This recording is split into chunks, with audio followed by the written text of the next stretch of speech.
I walked into the kitchen, the air thick with the smell of cheap aerosol air freshener and stale grease. Crystal was standing by the sink, one hand on her hip, the other holding my son's refurbished tablet over a basin of soapy water. Gavin was at her feet, reaching up, his face twisted in silent panic. "This thing is ruining my vibe," Crystal said.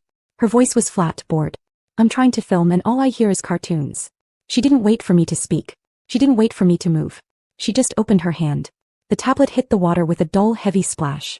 It didn't sink immediately. It floated for a second, screen up, the bright colors of Gavin's drawing app flickering once before going dark. Then it tilted and slipped beneath the gray foam. That tablet cost $280. It wasn't just a piece of electronics. It was 6 months of Gavin skipping ice cream. It was overtime shifts in a freezer that left my hands cracked and bleeding. It was the only thing he owned that was truly his. "There," Crystal said, wiping her hands on a dish towel. "Now maybe we can have some quiet." She turned back to her ring light, adjusting her hair in the reflection of her phone. She didn't look at me. She didn't look at Gavin. She just dismissed us like we were clutter she'd finally cleared away. The sound of that splash kept replaying in my head. It was quieter than a scream, but it ended everything. I didn't scream. I didn't cry. I just watched the bubbles rise from the screen my son starved himself to save for. Before I tell you what I did next, drop a comment telling me where you're watching from and what time it is for you. I want to see how far this story travels. I didn't reach for the towel. I didn't reach for Crystal's hair. I reached into the water. My hand broke the surface of the gray foam, the grease coating my skin like a second layer of sweat. I found the hard edge of the tablet and pulled it out. Water streamed from the charging port, dark and smelling of bacon fat. I held it there for a second, letting it drip onto the linoleum floor. Crystal laughed. It was a short, sharp sound designed to get a reaction. She wanted me to scream. She wanted me to throw a fit so she could turn her camera on and tell her followers about her crazy, ungrateful sister.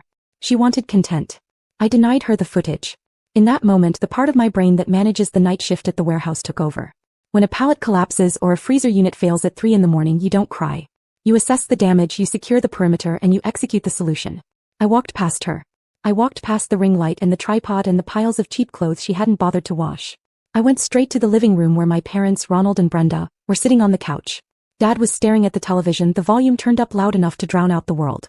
Mom was scrolling on her phone, her thumb moving in a rhythmic, hypnotic swipe. Neither of them looked up.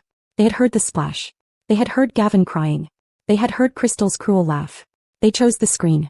I walked past them too. I went into the room Gavin and I shared, the one with the peeling wallpaper and the mattress on the floor, because Crystal needed the guest room for her studio. "Pack your bag, Gavin," I said. My voice sounded strange to my own ears, low-level metallic. Gavin looked up, wiping his nose on his sleeve. "Are we going to Grandma's?" "No," I said. "We're leaving. Put your shoes on." I grabbed the duffel bag from under the bed. I didn't pack everything. I packed the essentials.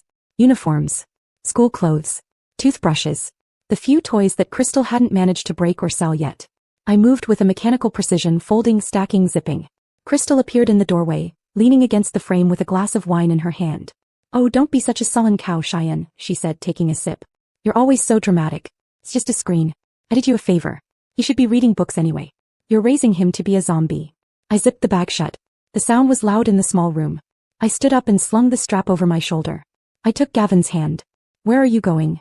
Crystal asked, her voice pitching up slightly. "You haven't done the dishes. Mom said you were making dinner." I looked at her.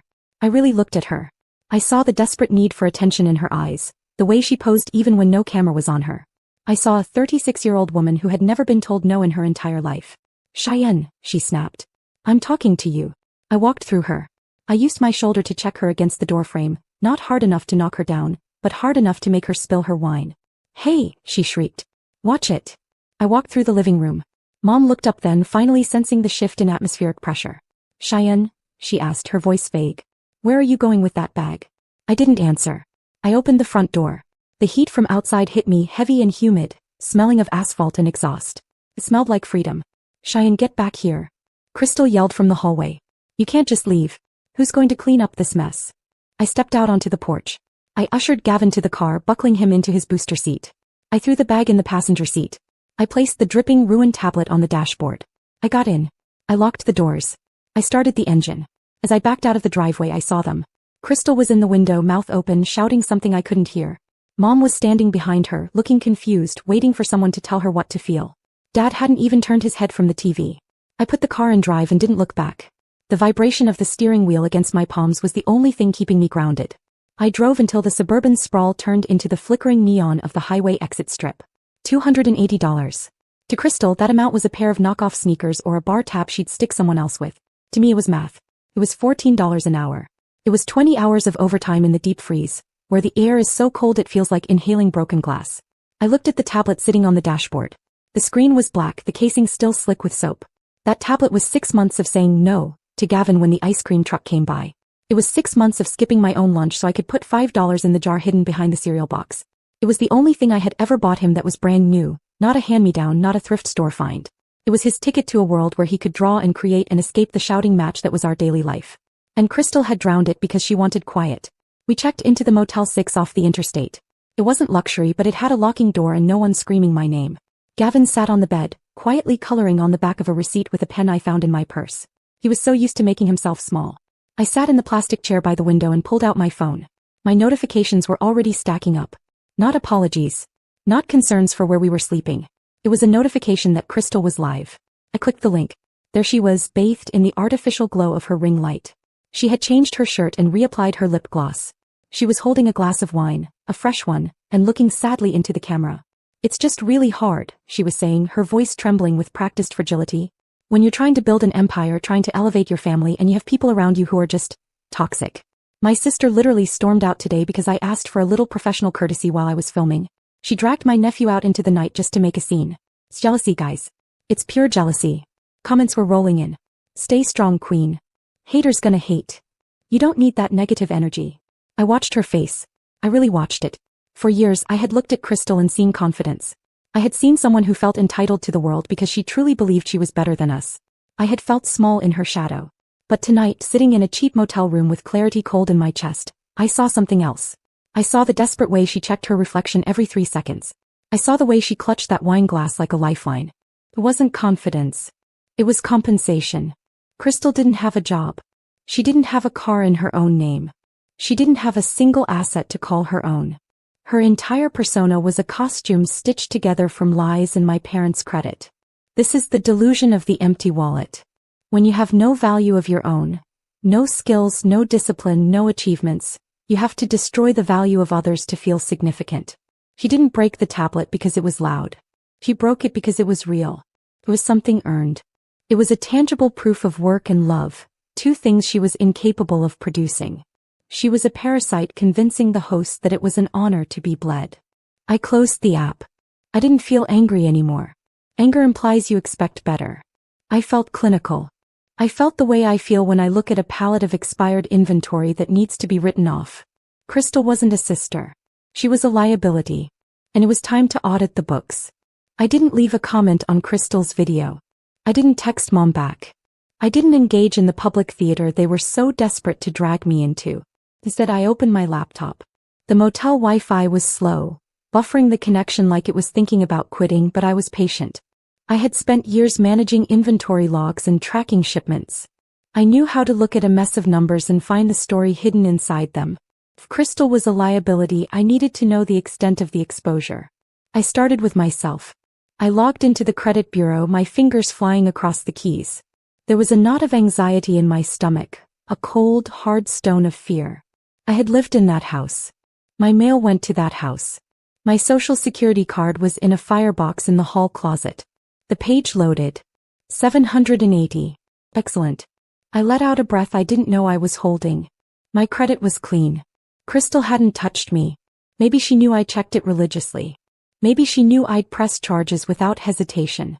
Or maybe she just knew I didn't have enough to steal. But someone was paying for the wine. Someone was paying for the ring lights and the clothes and the branding trips. I thought about the kitchen table back at the house. It was always covered in clutter, flyers, coupons, magazines. But lately the pile had changed. I had seen envelopes with red stamps. I had seen window envelopes from banks I didn't recognize. Whenever I walked in, Dad would shuffle them under a newspaper, his hand shaking, his eyes darting away. I opened a new tab. I navigated to the county recorder's public access portal. Information is public if you know where to look. Property taxes, liens, deeds. It's all there waiting in the digital archives for someone who cares enough to look. I typed in my father's address. The house I grew up in. The house Dad had paid off 15 years ago. The house he said was his legacy, the only thing he had to leave us. The search results populated. I scrolled past the original deed from 1988. I scrolled past the release of the mortgage from 2005. And then I stopped. There, dated 2 years ago, was a new entry. A lien. I clicked the document. It was a PDF scanned in low resolution, but the numbers were clear enough. It wasn't a small loan. It wasn't a repair loan. It was a home equity line of credit. A HELOC. The amount made the room spin. $195,000. I stared at the screen. That was nearly the entire value of the house. That was every cent of equity my father had built over 40 years of factory shifts and skipped vacations. I looked at the date again. 2 years ago. That was right around the time Crystal moved back in. Right around the time she started her consulting firm. Right around the time Mom started telling me they couldn't afford to fix the air conditioning. I dug deeper. I checked the property tax records. Delinquent. I checked the status of the HELOC provider. It was a predatory lender, the kind that advertises on daytime TV with smiling seniors and fine print that bleeds you dry. This wasn't just bad money management. This was an extraction.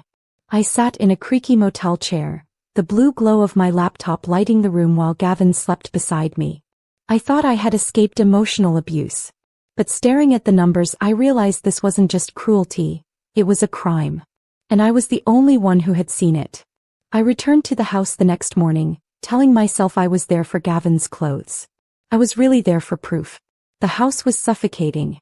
Crystal sat amid shipping boxes complaining about vendors. Mom was at the stove, cold and defensive. I ignored them and went straight to the mail pile Dad always hid. There was a notice of sale from the county sheriff. Foreclosure. 6 weeks. Dad barely reacted. Crystal dismissed it as a mistake. I confronted her with the records. A $195,000 HELOC taken out on the house. Dad hadn't signed it. He hadn't even known how. Crystal admitted she'd handled the paperwork. She'd forged his signature, used his social security number, and spent the money on her fake business. When I called it identity theft, Mom exploded, then confessed she'd given Crystal the information herself. She had sacrificed Dad to protect Crystal's fantasy. When Crystal demanded I take out a loan to fix it, I refused and said I was pressing charges. That's when Dad laughed. He told us the truth. 5 years earlier he had taken out a reverse mortgage. The bank already owned the house. The equity was gone. Crystal had stolen debt, not value. Then he showed me where the money went. Every payment had been saved in a $529 education fund for Gavin. $285,000. Irrevocable. Untouchable. Crystal collapsed. Her safety net was gone. Her crime was pointless. Dad stood, said he was done, and walked out. I took Gavin and followed. As we drove away, the house shrank behind us. The air felt lighter. For the first time, no one was draining us. I used to think leaving would hurt. That I'd feel guilt or loss. Instead, I felt free. Walking away isn't quitting. It's survival. You're not a bank for someone else's delusions. Family isn't